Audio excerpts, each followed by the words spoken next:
Hello friends, welcome to Yas Recipes. இன்னைக்கு நம்ம சேனல்ல லஞ்ச் பாக்ஸ் ரெசிபி தான் பார்க்க போறோம். வெண்டைக்காய் சாதம் ரொம்பவே டேஸ்ட் சூப்பரா இருக்கும். கொஞ்சம் கூட குழகுழப்பு இல்லாம எப்படி செய்யறதுன்னு பார்க்கலாமா? அதுக்கு panல 2 ஸ்பூன் எண்ணெய் சேர்த்திருக்கேன். இதோடவே 1/2 ஸ்பூன் கடுகு சேர்த்துக்கலாம். கடுகு நல்லா பொரிஞ்சதும் 1/2 ஸ்பூன் சீரகம் சேர்த்துக்கோங்க.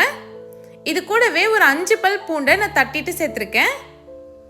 ஒரு கொத்து கருவேப்பிலை சேர்த்துக்கோங்க. நல்ல ஃப்ரெஷ்ஷான கருவேப்பிலையை சேர்த்துக்கலாம். இதை லைட்டா தாளிச்சு விட்டுக்கலாம். பூண்டுலேருந்து லைட்டாக ஃப்ளேவர் வந்ததுக்கப்புறம் ஒரு வெங்காயத்தை நல்லா தின்ன ஸ்லைஸ் பண்ணிவிட்டு சேர்த்துக்கோங்க. இப்போ இதையும் நல்லா சாஃப்டாக ஒரு அளவுக்கு வதக்கி எடுத்துக்கலாம். வெங்காயம் இந்த அளவுக்கு வதங்கினதும் இதில் 1/2 தக்காளி பழம் சேர்த்து நல்லா குழைவாக வதக்கிக்கோங்க. வெங்காயம் தக்காளி பார்த்தீங்கன்னா நல்லா சாஃப்டாக வதங்கி வரணும். இப்போ இதில் நம்ம கட் பண்ணி வச்சு வெண்டைக்காய் சேர்த்துக்கலாம். வெண்டைக்காவை நல்லா பொடியாக கட் பண்ணிவிட்டு சேர்த்துக்கோங்க. 1 ஸ்பூன் உப்பு சேர்த்துக்கலாம். இப்போ இதை நல்லா ஒரு 2 நிமிஷத்துக்கு அந்த எண்ணெயிலே வதக்கி விடுங்க. வெண்டைக்காய் நல்லா வதங்கி அந்த குழகுழப்பு தன்மைலாம் நல்லா போகணும். இப்போ பாருங்க நல்லா வதங்கிடுச்சு.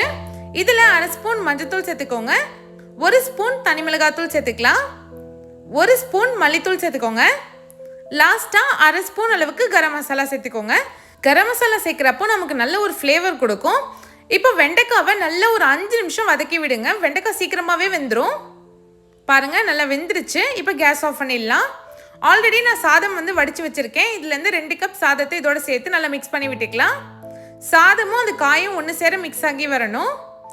அவ்வளோதான், நல்லா சூப்பரான வெண்டைக்காய் சாதம் ரெடி ஆயிடுச்சு. எந்த ஒரு குழகுழப்பு தன்மையும் இல்லாமல் டேஸ்ட் சூப்பராக இருக்கும். ட்ரை பண்ணி பாருங்கள். இந்த மாதிரி ரெசிபிஸ் பார்க்க யாஸ் ரெசிபிஸ் சேனலை சப்ஸ்கிரைப் பண்ணிவிடுங்க.